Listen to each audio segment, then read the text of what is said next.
It's possible to add movies to your presentation in the TeamWorld. To do that, you need to use the movie command.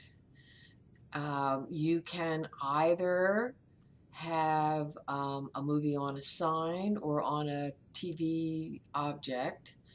Um, and here you have um, a sign that will also activate a movie.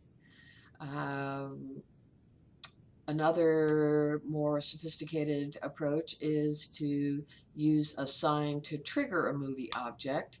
Here you have activate media, and I have named this TV screen Margaret, and here is the URL for the actual movie.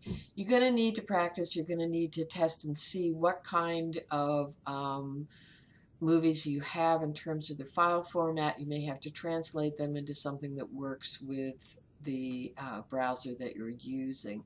So here's an example. The sign changed its appearance and it's loading a movie. Here, the same thing is going on,